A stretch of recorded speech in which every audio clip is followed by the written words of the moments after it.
Welcome. Tonight's program is The American House from Simple Shelter to Sublime Style, Part 2. As you can see, tonight's program is being recorded, and the video will be placed on the library's YouTube channel in a day or two. The channel includes recordings of two very interesting programs Joe presented for us several years ago on Streamline Moderne and the Rise of American Industrial Design. And then there was one on mid-century modernism and design, and part 1 of this program, which covers from ancient times to 1900. So if you are intrigued by tonight's program, you can catch up by looking at the video. It's on our YouTube channel. Okay, let me tell you a little bit about Joseph Madda. He is an architect, art commentator, and Glencoe resident. He returned to the Midwest after 40 years on the West Coast, where he participated in over 500 design and construction projects around the globe. His project list includes the Los Angeles Biltmore Hotel Historic Preservation, the new FAA air traffic control towers at Chicago O'Hare and LAX airports, the new LA County and USC Medical Center, the Santa Barbara Cottage Hospital Replacement Program, and the Unical Service Station of the Future program, which I'd like to hear about sometime. Okay. Joe also writes design articles in trade publications, short fiction, and commentary on contemporary design through his LinkedIn series, Midwest Modernism Now. He also has a website called theheadandtheheart.org, in which he talks about personal communication skills. There will be plenty of time for questions at the end of the presentation. Joe, thank you so much for coming. Thank you. Thank you. All right.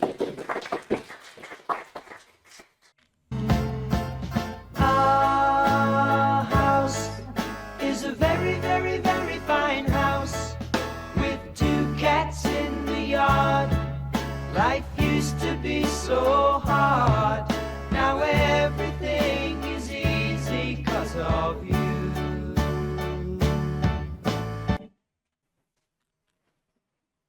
So, for over 400 years, the primary place for the American dream. And this is part 2 of the American House, Simple Shelter, Sublime Style, from 1900 to today. And once again, we must always remember, as L. Frank Baum said, there is no place like home. So good evening, and thanks so much for attending the second installment of this 2-part lecture series on the history of the single-family American house. Once again, I am pleased to appear at the Glencoe Public Library, one of my favorite places. I'm not just saying that.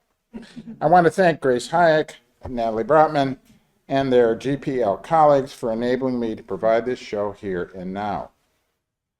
As I said before, the United States of America is the only country in the world where the vast majority of people own and live in their own homes, the majority of these dwellings being detached single-family homes.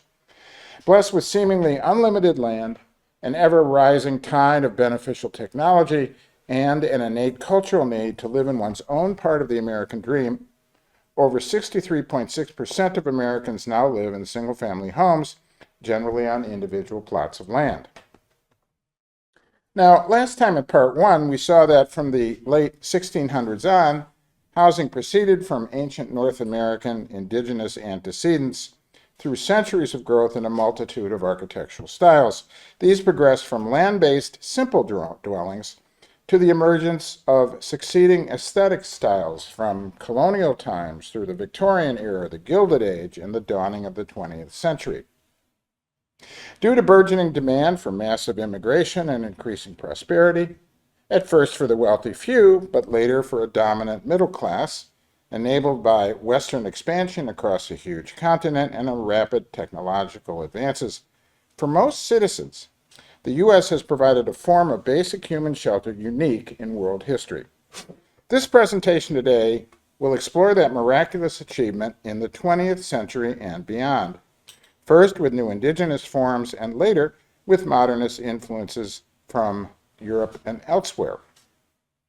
Today, we face challenges, both cultural and economic, in continuing this housing legacy for new generations of Americans. So let's begin.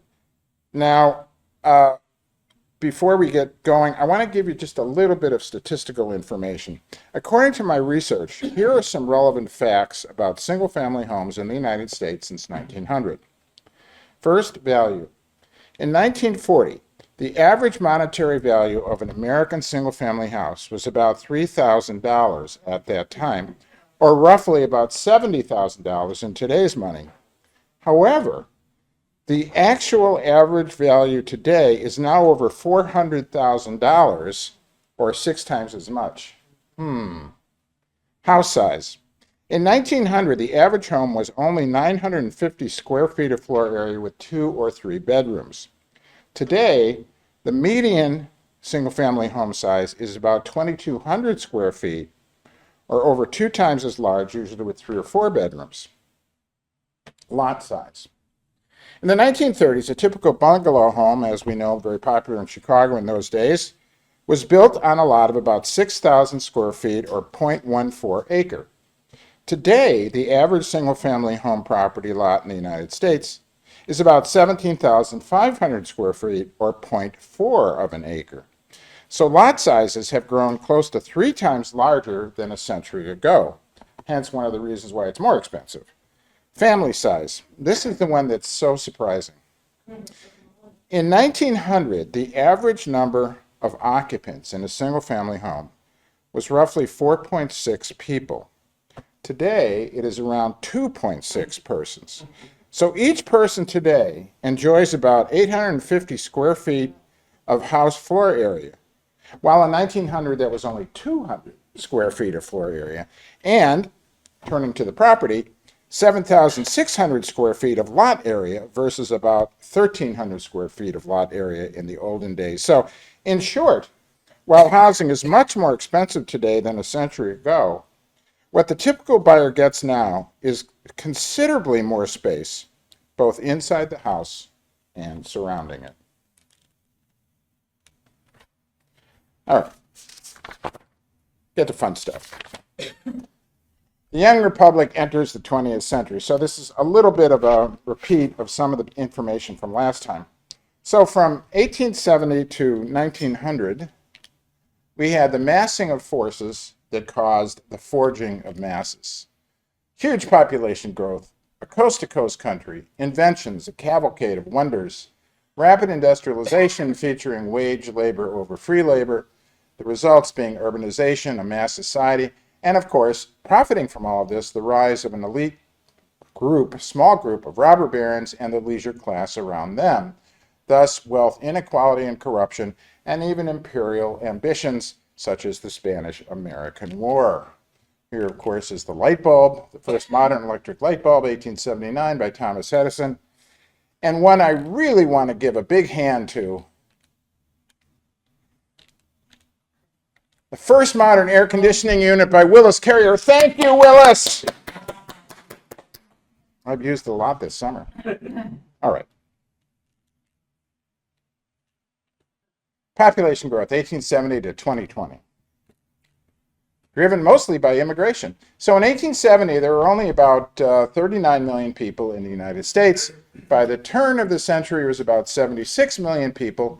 And of course, today, we have over 330 million people. So the population of the United States has just swollen dramatically. I mean, we have more than 4 times the population that we had a century ago.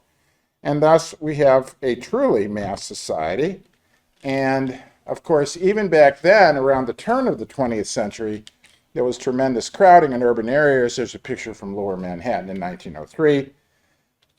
And from one of my other lectures from the Ashcan School, here's the famous The Cliff Dwellers painting by George Bellows, 1913, of the massive crowds in the tenement district. So people definitely needed to get more housing and expand and move out a little bit. But today, we're talking about a different century.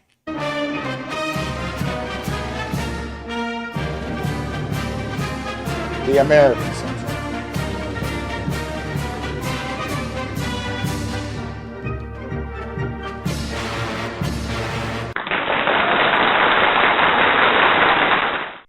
Now, you remember this slide from last time. I thought I would start with it anyway, because he still is America's greatest architect, Frank Lloyd Wright. Although as a person, he wasn't the most pleasant person to be around, but that's another story. And as we showed last time, he had his brief apprenticeship with other architects, first with Joseph Lyman Silsbee, and then, of course, his famous kind of internship at Adler and Sullivan under his mentor, Louis Sullivan. And then he started his own firm in Oak Park in 1893. You know, he got fired for doing work on the side before he was, well, anyway, that's another story. The early Prairie School begins. And here's what we talked about last time. One of his very early wonderful projects, the Ward Willis House, still there in River Forest, Illinois. Not quite prairie-ish, but definitely in transition to it. The ground plan. The back, which was a little bit more asymmetrical. And one part that I really like, the curved part of the dining area that kind of goes out into the backyard with the beautiful art glass windows.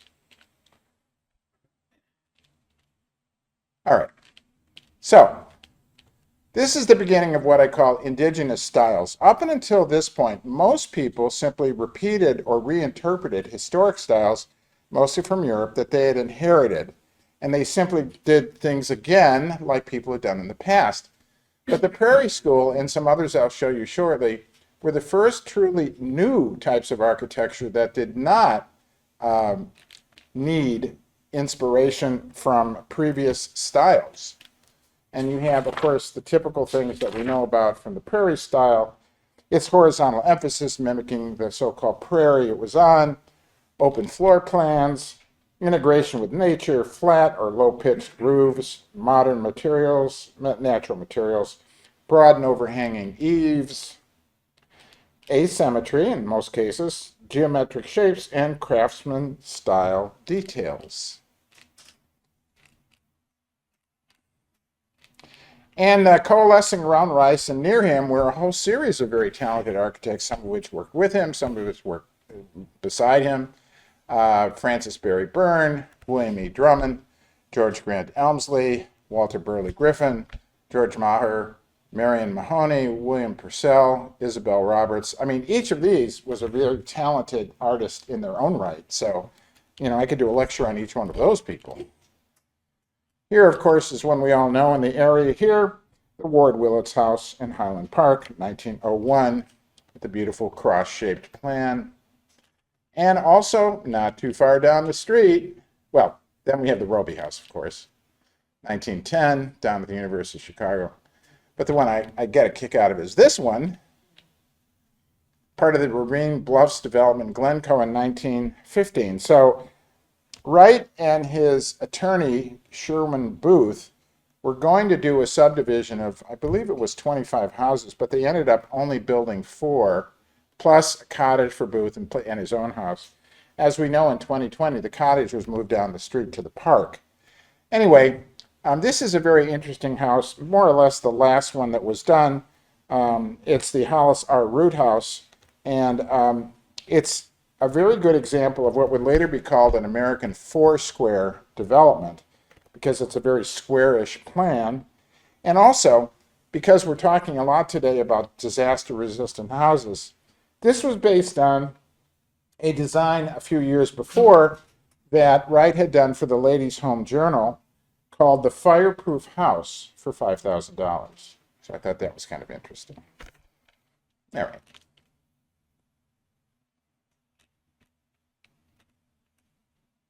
Now, moving on to other indigenous styles. Now we have the Craftsman style, which is similar but different from the Prairie style. From 1905 to 1930.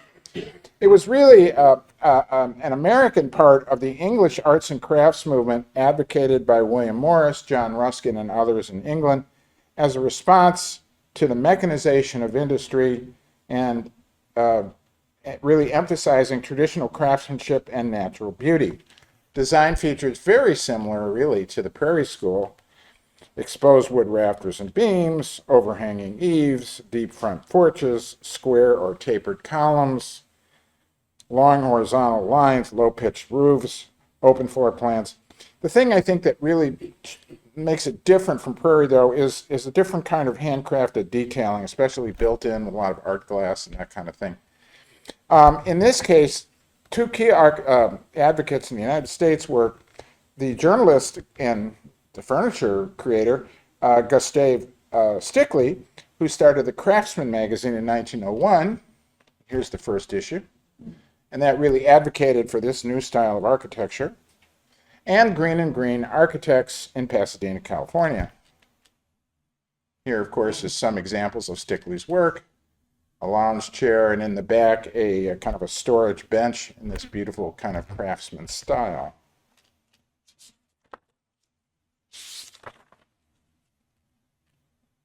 All right. So here's some more about that. Probably one of the most famous houses in America, the Gamble House in Pasadena, California, by Green and Green Architects. It's kind of the apotheosis of carpentry. It's just an amazing house, and you can go visit it. It's still there. You can see on the inside the beautiful use of art glass and the various types of Stickley furniture, and just everything was very decorative, but in a very handcrafted sort of way. All right, moving on. Now we have more indigenous styles. And here we have the bungalow movement, which in many ways was especially important in two areas. In California, like this 1911 Craftsman bungalow in Pasadena, California, and in Chicago, where it was really very popular in the 20s and 30s. And actually, it became like 1/3 of all the housing in the Chicago area at one point in this huge bungalow belt that kind of surrounded the city from north to south. It had a very distinctive kind of brick type architecture. Usually they were long, thin lots, 25 by 125 feet long. They have kind of a compact form, usually typically very symmetrical, with a central dormer and a lot of prominent windows that have art glass in them. And typically the brick color was kind of a reddish color, but not always. As I now turn to this house, which is where my wife in the audience here grew up, on Rossell Avenue in Oak Park, Illinois. And there's one in Pasadena. There you go. So how do you define bungalow? Well, that's a good question. I think it was sort of derived from an Indian concept, but I'm not sure, to tell you the truth. It just kind of was a moniker that kind of stuck, and it looked like this type of house that I just described. So I'd have to do more research on that one. They all look so different, that's why I'm asking. Yeah. Well, the bungalows, though, they're very long and deep lots. They have this typical sort of porch on the side with the art glass kind of living area to the other side. I don't know. They have a certain number of features that are fairly common. And the one big dormer, correct. All right.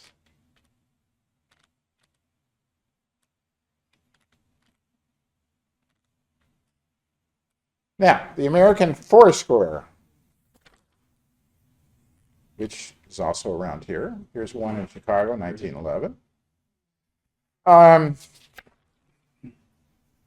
Contractors love this because it was just easy to build. It truly has a square floor plan with a front porch, it's true, and a big attic dormer, hip roof, symmetrical facade, Craftsman interiors. It was a reaction to the overly Victorian style of the late 1800s, as was the Prairie School. The design was popular with contractors and developers because it was practical and relatively easy to build. The design became even more popular with the rise of mail-order home catalogs, like this one from Sears Roebuck. You could buy one prefab from Sears and have it shipped to you by railroad. And speaking of prefab, all right, so machine-made houses. So this is where Sears really forges to the front, although I guess there were other companies competing with them. But Sears was really very strong in this for over 3 decades. And by the way, when I have these long pieces of text, don't even try to read them. This is actually for me, so I can remember what I have to tell you. From 1908 to 1942, Sears sold more than 70,000 of these houses in North America, a lot of them on the East Coast and the Midwest, but others as far as California and Florida. There were over 370 different designs in a wide range of architectural styles, and included all the most modern amenities: central heating, indoor plumbing, of course, provision for telephones, all electric, etc., primarily shipped in railroad boxcars. And these could be assembled either by the homeowner himself with the help of friends and relatives and all that stuff, kind of like farmers used to do with barn raisings, or they could simply use local craftsmen to put them together. And as you can see, there are all kinds of different styles. And they weren't all small. Here is the largest one that Sears sold. This is the so-called Magnolia version. And here's an actual example of that in Benson, North Carolina. As you can see, it's this wonderful kind of antebellum colonial type building. And it was all made out of parts that were shipped. Pretty amazing, huh? All right. Okay, so moving along. So we go into the 20th century. We have the First Great War. And then, of course, things changed. And there's no better way, I think, to illustrate this by talking about women's fashions. First, before World War I, at the turn of the century, we had, of course, the famous Gibson girl, a term coined by artist Charles Dana Gibson. And this, of course, was the Victorian 20th century ideal of womanhood: beautiful hair, and these long dresses with tight corsets, even bustles sometimes, a lot of finery. But you know what? After World War I, it just didn't go anywhere.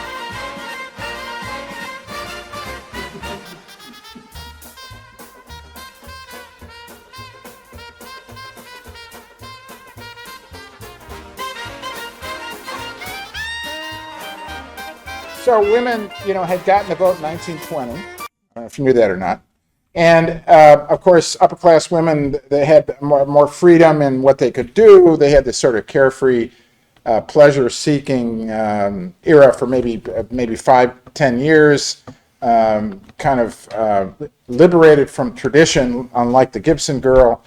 Their clothing was short, low-waist, straight dresses with bobbed hair, bold makeup, and it was just a totally different approach. And you know what? The houses were like that. So the leading edge houses were now beyond historical precedent. We have the emergence of the so-called modern house. This is a very early one by the Walter Dodge House, 1915, in West Hollywood, California, by Irving Gill, who was a famous San Diego architect, kind of a cool house, and very ahead of its time. And then when we move forward into the period after the war, we have streamline and Art Deco houses. So what were these houses? Well, they were like Prairie in some ways. They were horizontal, but they were almost like vehicles. They had curved lines, smooth surfaces, flat roofs. They almost looked like ships at sea. They had a lot of railings and things like that, porthole windows, large glass expanses, including new materials like glass block, and little or no ornament. So basically, it proposed an optimistic future. Now, did everyone do this? Well, of course not, but it was what got the attention at the time.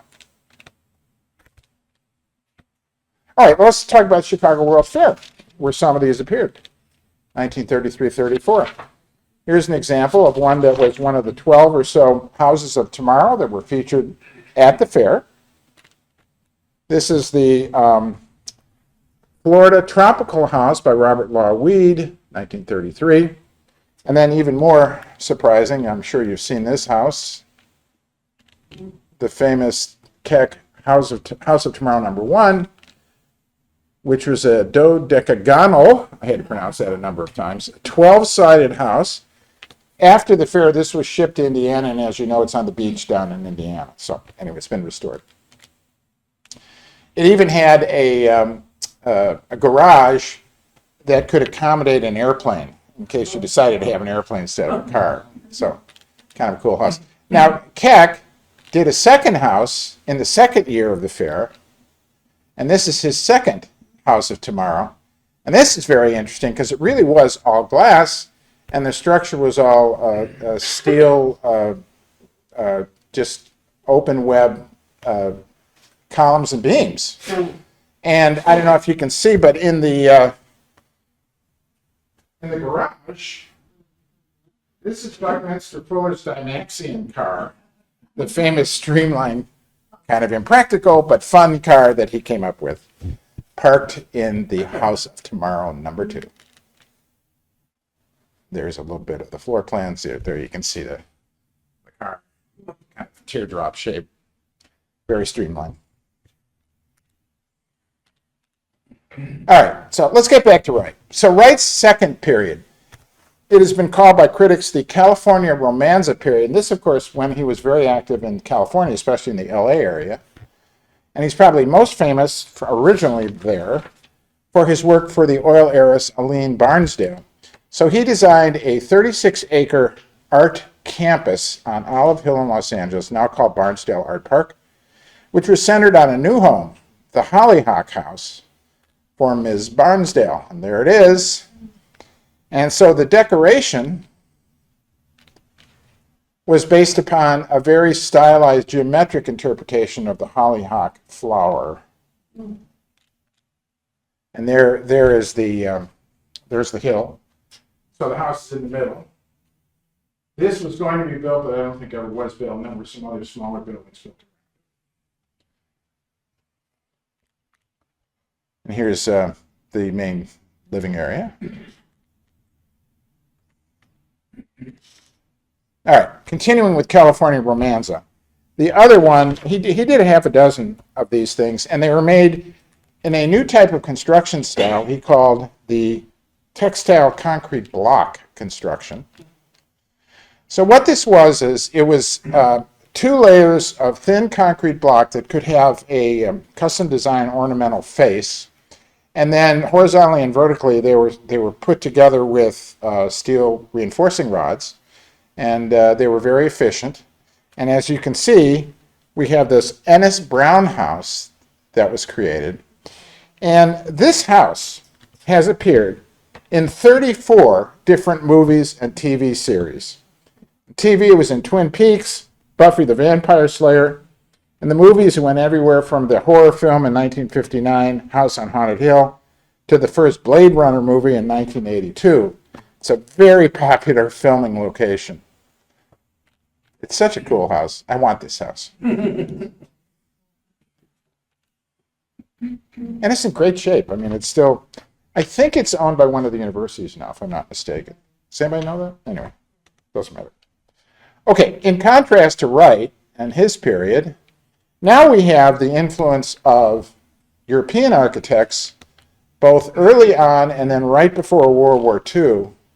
Some of the earliest ones were Rudolf Schindler from Austria in 1914, and also his colleague Richard Neutra, also Austrian, 1923, and also Elio and Eero Saarinen, who moved to Bloomfield Hills, Michigan in 1923. And then just before the war, we have the 2 big guys, Ludwig Mies van der Rohe from Germany and the Bauhaus to Chicago, where he would basically be the founder of the architecture program at IIT and so on. And then Walter Gropius, who would do the same thing at Harvard in 1937. And they, of course, built their own little houses. Here's the early one, the Lovell House in Los Angeles by Richard Neutra. And that's a little 3D illustration of it up on the hillside. And then here is Walter Gropius's house out in the suburbs of Boston in Lincoln, Massachusetts. a fairly simple house, but very bold. Very Bauhaus. Very Bauhaus.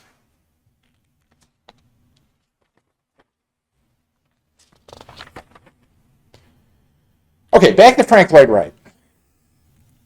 I mean, we can't get rid of this guy.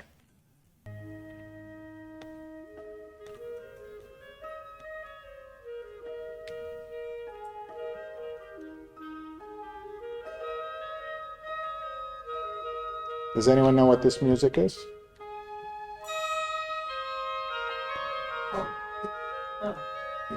It's the Appalachian Spring Ballet by Aaron Copland. This is the interlude, It's a Gift to Be Simple, which was using a song from the Shaker culture.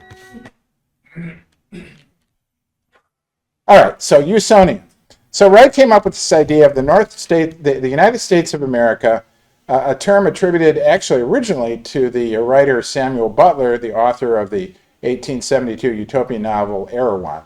Anyway, Wright supposed it to distinguish those in the United States from other Americans on the North and South continents of the Western Hemisphere.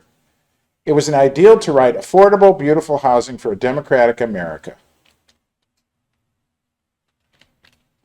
And here is the very first of the Usonian houses.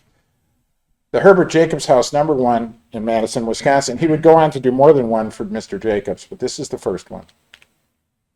Very simple plan, the classic L-shaped plan, with a 2x4 design module. Of course, Wright did everything with modules, typically squares or rectangles, but sometimes he used triangles, hexagons, all kinds of stuff. Later than that in his career, he really worked the module. Only 1,500 square feet, but very well designed, I think. There's one of the interiors.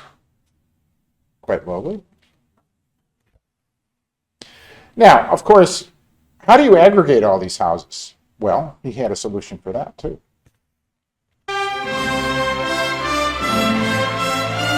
Broadacre City.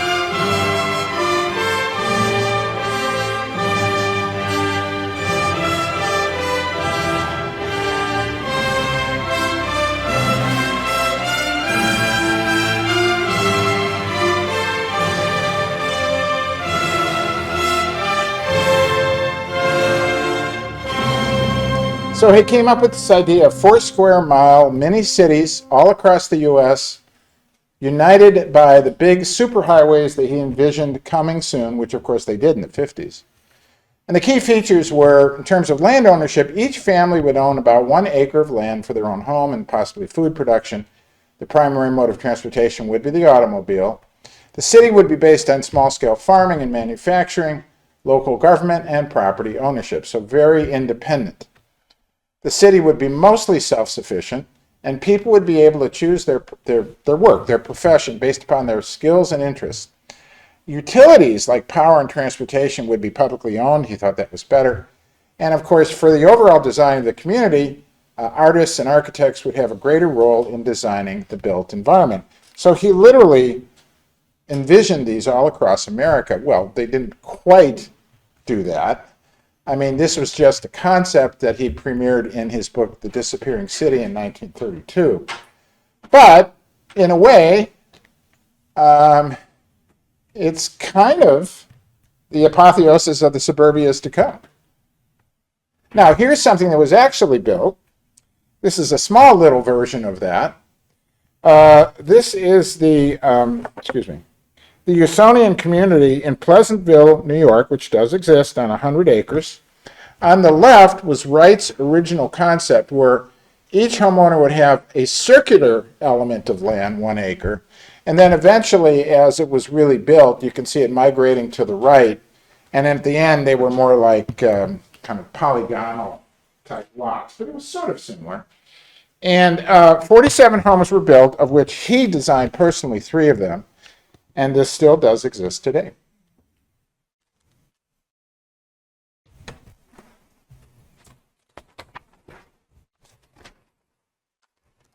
But meanwhile, before World War II, there were a plethora of revival styles.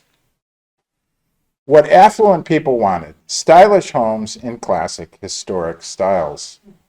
Especially colonial revival, characterized by its simple, symmetric design, often featuring brick or clapboard siding, a gable roof, and a central entrance, drawing inspiration from earlier colonial styles and reacting against some of the more elaborate Victorian things from the turn of the century before. And boy, here in our neighborhood, we don't even have to go far. There's a colonial revival from 1920.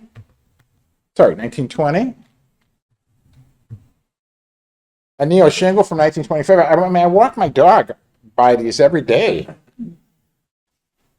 Spanish Mission Revival, 1925. And last but not least, a 1930s Tudor Revival. There is such a cool set of housing in Glencoe. Oh my God, I'm lucky to be here. All right.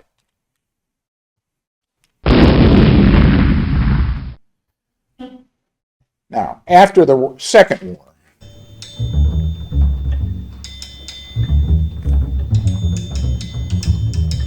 the triumph of the middle class, and I have other lectures about that. The United States has the highest percentage of single-family homes in the world, with about 82 million of the country's 125 million homes, occupied units, being single-family homes in 2021, actually. In addition, 35 states in the U.S. have at least 70% single-family units, such as Idaho, Iowa, and Kansas. So what is this all about? Well, it's simple. Demand and supply. The number of people that wanted these single-family homes rose dramatically after the Great Depression and World War II, and annual housing starts rose to meet them. And you can see, especially in the 50s, this tremendous spike in construction of single-family homes. Now, on this chart to the right, this blue line represents multifamily homes. And then there's a really small thing for trailers, but we won't go into that. But this is all single-family house. Here's the problem. Right? Yeah. Right? That happened after the recession of 2008, 2010. Okay, to continue. So, new automobiles and superhighways for all, the good life coast to coast. Thank you, Ike, for the 1956 National Interstate and Defense Highway Act, which in fact did give us all the highways we have today. And you can get your beautiful Chevy out and purr along after you drove away from your mid-century modern home. What a life. Mass purchasing power, suburbanization, and the good life. I mean, I think we have to pat ourselves on the back. I mean, this has really been one of the great successes of American culture. We had the rise of this tremendous middle class, the largest one ever in human history, especially in the 1950s, 60s, and 70s, and it kind of peaked in the 80s. But here's the problem now. It's come down quite a bit. So this glue that holds our society together, it's not as good as it could be. And this is meant to be a lecture about aesthetics and not so much about politics or geopolitical things and so on, but still, it worries me. And of course, after the war, people like William Levitt stepped up and created huge suburban properties. His company, Levitt & Son, did over 17,000 of them, first on Long Island in New York, then New Jersey, Pennsylvania. I think he even did one in Puerto Rico. And these were what the returning GIs wanted, their own house on their own piece of property. Yes, they were very small. This is only 750 square feet. But it's what they wanted. They wanted their own home. And it was carefully designed to give them all the spaces that would be in that home. Now, for those of more limited means, the trailer park.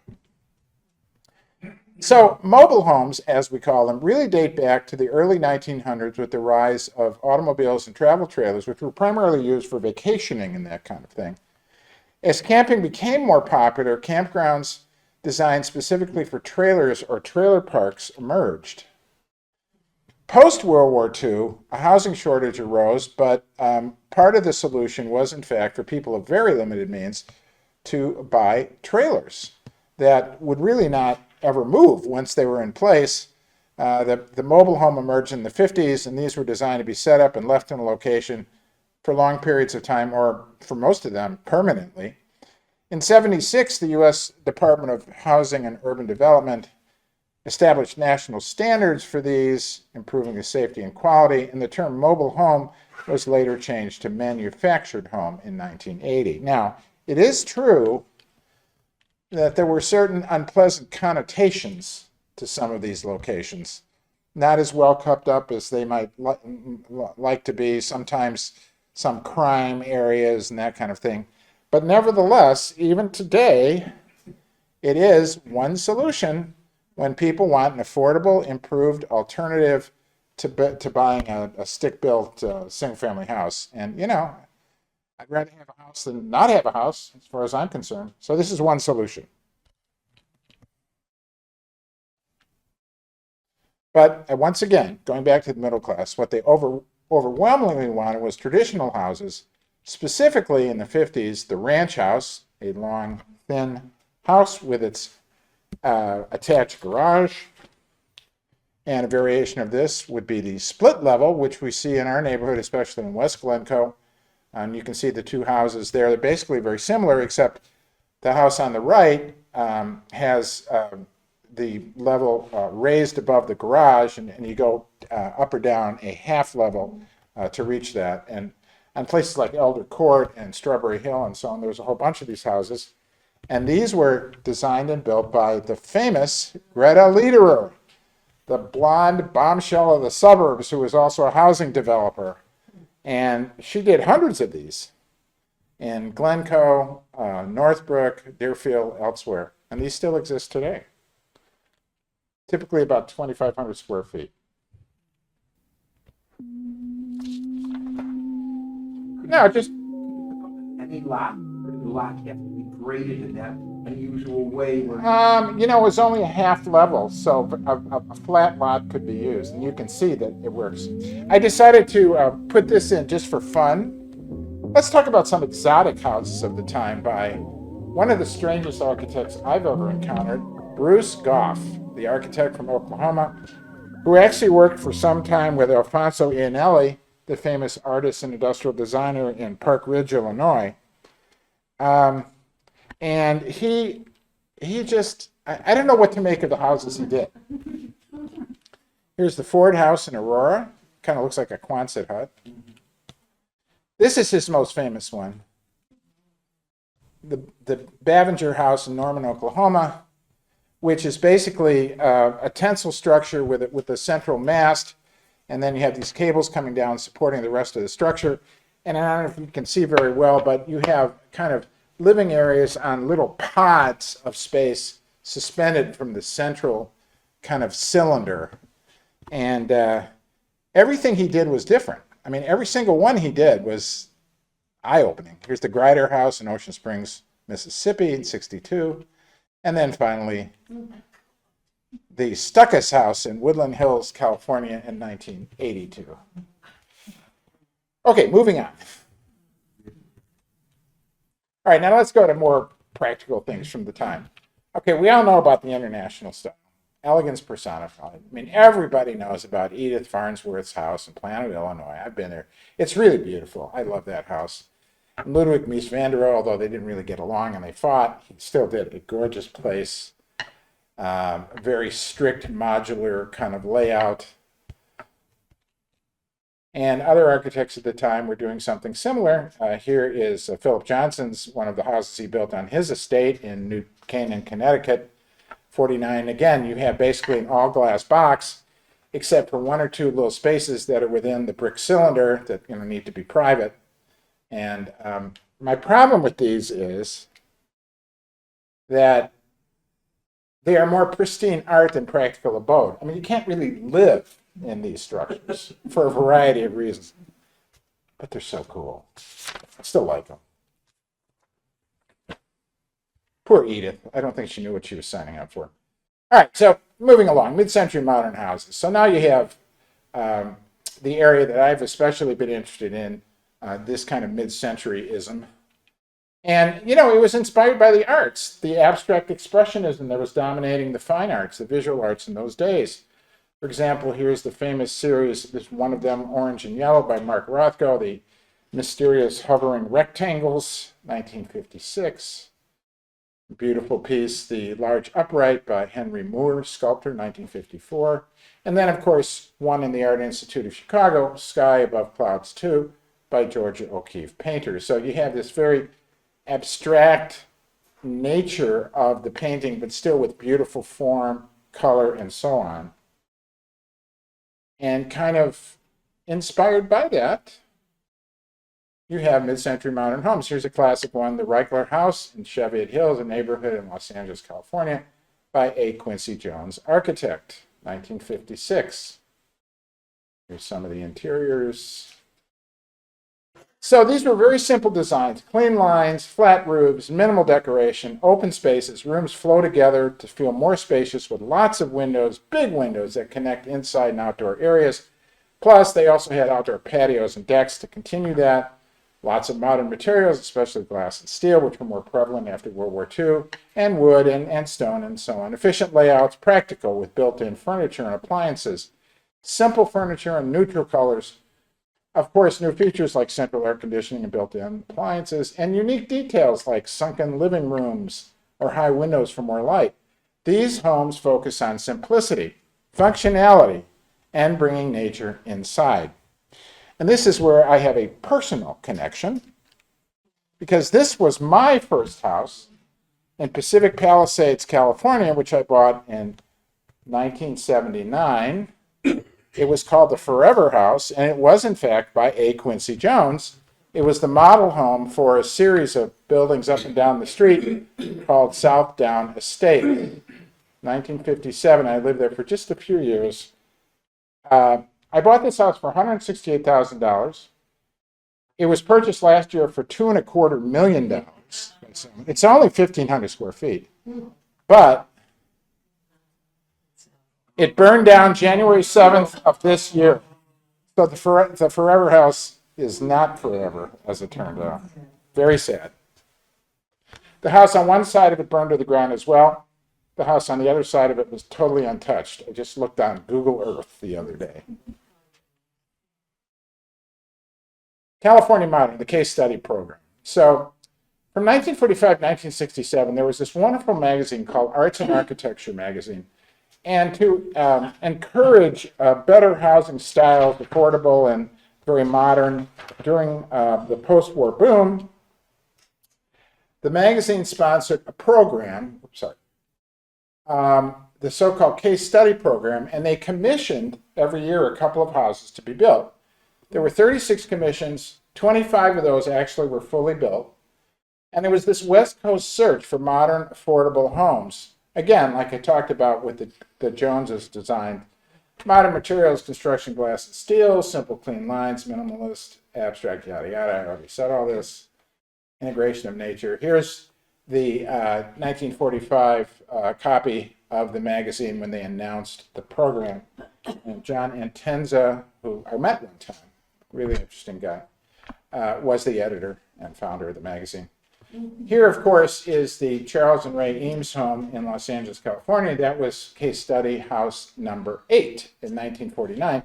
And the thing about this house is it really was made entirely out of off-the-shelf parts.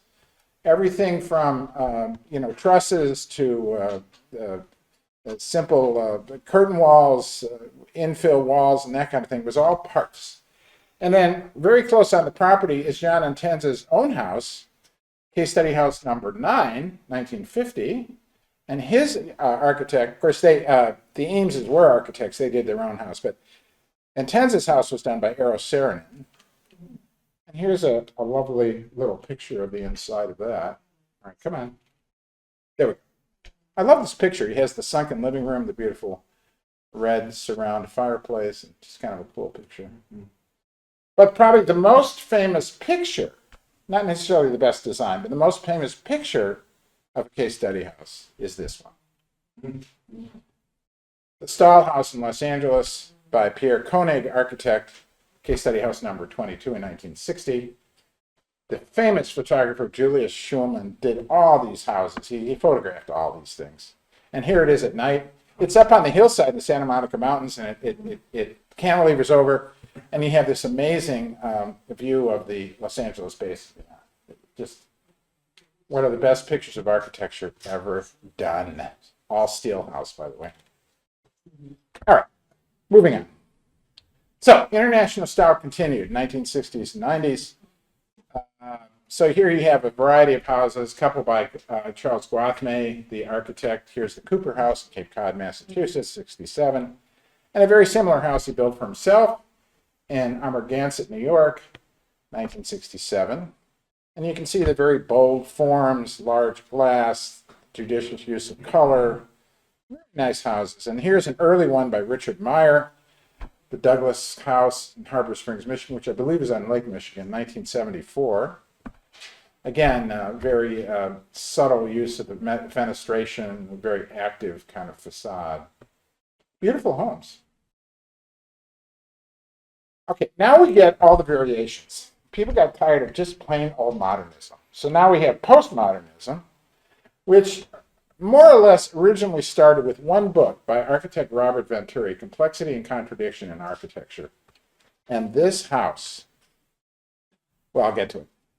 Key features included eclectic style. So now you're mixing different historical styles, materials, and historical references. It's not one straight style, whether modern, historic, whatever. It tends to be very playful, kind of quirky details, unexpected shapes and colors. Yes, they're historical references, but they're not done the way they're supposed to be done in traditional architecture. And a lot of odd decorative details, unlike modernism's more minimalist approach we saw in the previous slide, and somewhat designed to fit and respond to their surroundings. Here's his house that got all the press. This is Robert Venturi's house for his mother, Vanna Venturi, in Chestnut Hill, Pennsylvania in 1964. And you see, you have this huge split temple front and all the odd different window shapes and things like that. And I assure you, the inside is pretty bizarre too.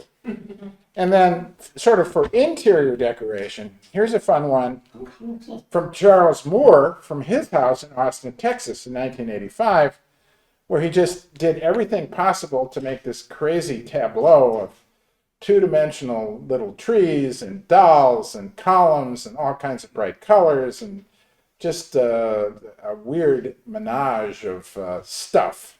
But this was postmodernism. There was nothing that wasn't allowed. And then yet a further morphing of the response to traditional modernism was deconstructivism from the 1970s on. Now, this was a style that broke away from traditional forms in particular. It tended to fragment houses, breaking up buildings, making them disjointed, non-straight lines, curves, sharp angles, irregular shapes, basically chaos and unpredictability. I mean, they felt dynamic and in motion. They simply did not believe in simple, orderly forms. They wanted very complex compositions. Here's an example by Peter Eisenman, another New York architect, House 3, the Miller House in Lakeville, Connecticut. As you can see, you have these exploding walls going in all directions with big voids in them and that kind of thing. And here's another one from a guy, and I bet you, do you know who this is by? Frank Gehry. Here's where he got his first original press. In 1978, in Santa Monica, California, I've seen this house. If you look behind, there's that little sort of pinkish house. That's just a traditional little, I don't know, colonial or something.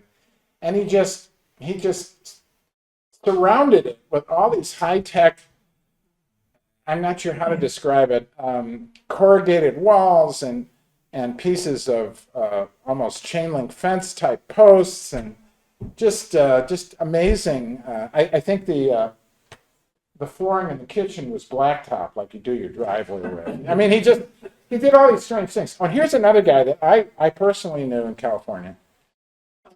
Eric Owen Moss. here's the pedal house that he did in 1982. He took the traditional house, the yellow house, and he just built this thing on top of it. Okay, whatever. It's just mine. It's just deconstructed. But wait, there's more. Brutalism. Now let's talk about what material you use for the house. So brutalism originally comes from the French béton brut, which means raw concrete. So basically, what are the pros and cons of using concrete for walls? Well, obviously they're durable, they look very unique, very bold, and so on, functional, low maintenance, etc. But to be honest, most people don't like them. They're pretty cold, limited aesthetic appeal. Can be very expensive. They're not cheap, and not always energy efficient, despite what may be claimed. Now, here's a couple of houses that are basically concrete block rather than poured concrete, but they're similar. So there's one on the left, the Armanc House by SOM architect Arthur Withoft in 1974, and then this famous architect that I knew, Frank Cappy, who just passed away not that long ago, 1980, in Pacific Palisades. But the one that I love to present is the one from our old neighborhood, Mary, right? The Errol J. Kircher House in Oak Park, Illinois, which I have walked by many times. Supposedly he was inspired by the energy crisis in the late 70s, early 80s to build a concrete house that I guess would be energy efficient. Okay. I don't really know what to say about that, so I'm just going to pass on. It's very interesting. And you know, it's surrounded by colonials and things like that. Very unusual. It took them several years to finish this. All right. Moving along. Now, we talked about how do you aggregate all these houses. Well, one thing that started to happen in the 60s, like so much protest and pushback against cultural norms, was critiques of suburbia. Little boxes on the hillside, little boxes made of ticky-tacky, little boxes, little boxes, little boxes all the same. There's a green one and a pink one and a blue one and a yellow one, and they're all made out of ticky-tacky and they all look just the same. So the sameness of it was bothersome. But it wasn't just that. It was how people in the suburbs felt, especially women that were kind of stuck in the suburbs in those days. As Betty Friedan said in her feminist tract, The Feminine Mystique, in 1963, each suburban wife struggles with it alone as she made the bed, shopped for groceries, matched slipcover material, ate peanut butter sandwiches with her children, chauffeured Cub Scouts and brownies, lay beside her husband at night. She was afraid to ask, even of herself, the silent question, is this all?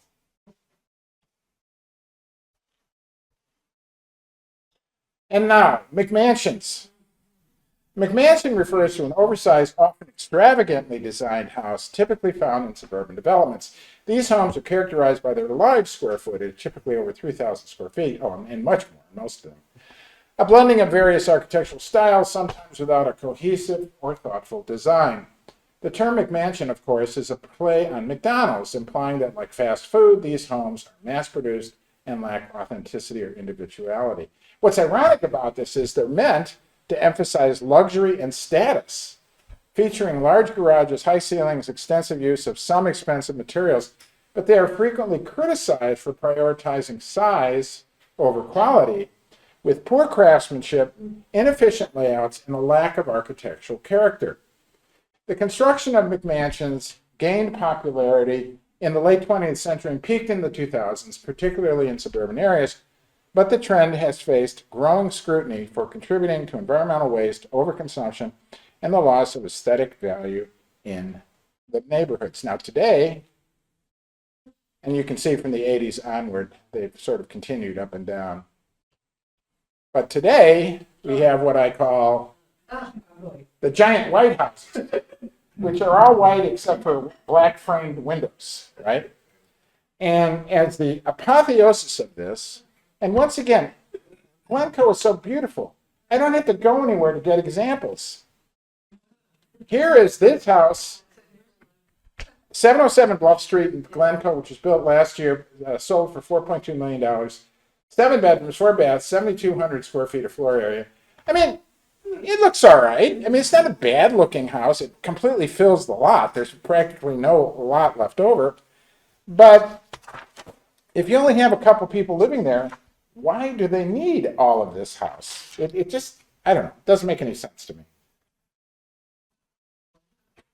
All right, the single family house today, changes and challenges. So as we said before, the square foot per person increased dramatically over the last 100 years or so. Yet the number of people living in houses declined dramatically. And also there were basic changes in the house layouts. So American culture and housing keeps changing. There is a more casual lifestyle today. That's pretty obvious. You don't see too many people walking around like I look right now, right? And of course, a lot of people are working part-time or otherwise from home. So suddenly the house is not just an after-work place, it's a work and after-work place. Smaller numbers of residents. Oh, and this is one thing that I really haven't spent a lot of time on in this lecture, but I could do a whole nother lecture about it. An aging population. What are we going to do with all the folks that are it's getting harder and harder for them to get around? That's going to be interesting. And are there limits to suburbia? Will there be a trend back to the central cities? I'm going to talk about that in a moment. Now, this is the part that disturbs me, okay? So, as I said, after World War II, 11, those people were just jamming houses out there for people. They were able to keep up with demand. And so there was all this upper increase of houses being built. But then this happened, right here. And it's just never quite completely recovered for a variety of reasons. And so we're having a mismatch of supply and demand right now. So not enough single-family homes are being built. There's pent-up demand. Then, of course, we have the whole issue of climate change and disaster resistance, which, again, could be a whole nother lecture, and I probably will do another lecture on that. But despite all that, some houses in the suburbs are still being built, and in some cases, a lot.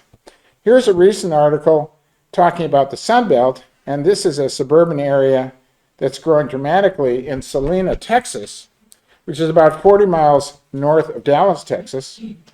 A decade ago, there were 8,000 people in this little neighborhood. Now there are 54,000 residents there. So clearly, people are still moving to the suburbs. And as you can see, this is a recent photo. They're still building. Just not as much as we want. All right. So again, we talked about trailers, but how about other types of prefabrication, affordability, and advancing technology? I mean, architects and theorists and so on have talked about this for a long time. Here's the Dymaxion house proposed by Buckminster Fuller in 1927. I mean, never really became popular.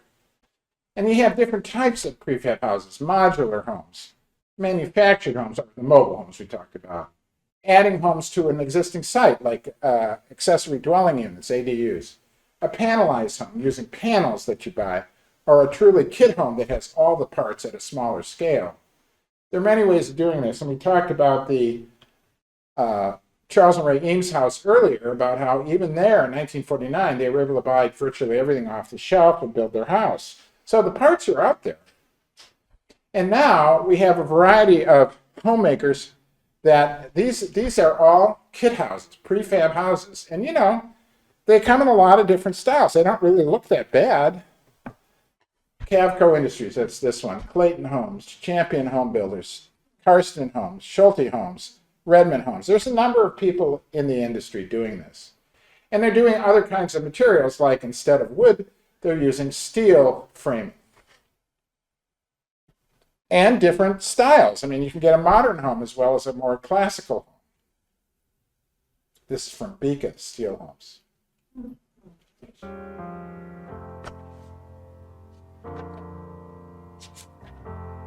Home for the holidays, So luxury homes today, the classic and the modern.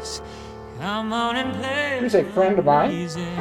Let's turn on every love H. light Gary in Frank the in place. Winnetka. This is a home he did in 2020 in Wilmette, the Forest residence. Totally Not a bad looking house. surrounded in your And in contrast, just up the street from him, my friend. there's the inside. Here's a house by the lady architect Celeste Robbins, 2016, the Ravine residence. Again, the modern version of it. So there are a lot of architects out there still keeping up these interesting traditions. And I think that it's fun to see what they come up with. I'll always remember.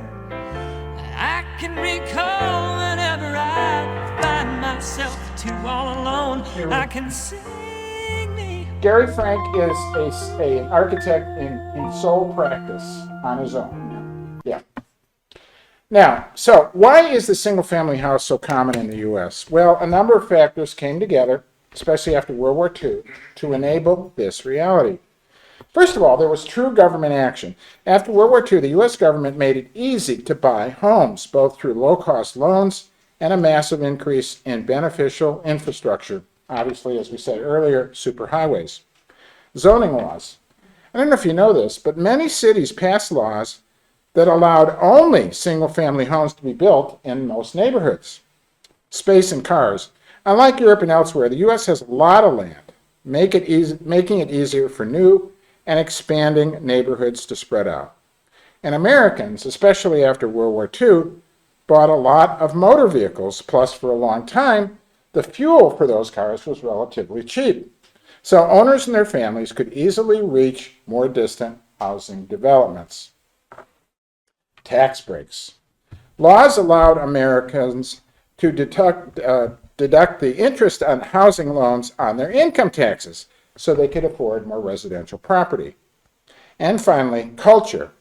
The United States of America is the land of private property and owning your own space.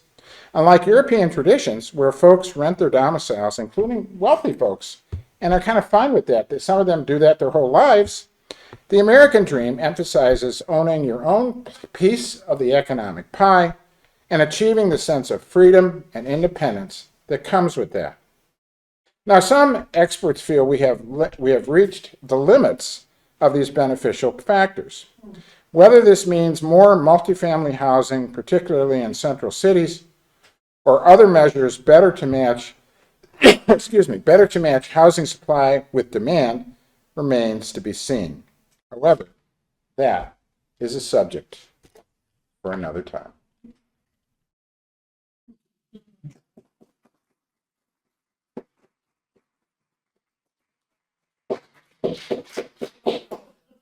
And remember, there's no place like home.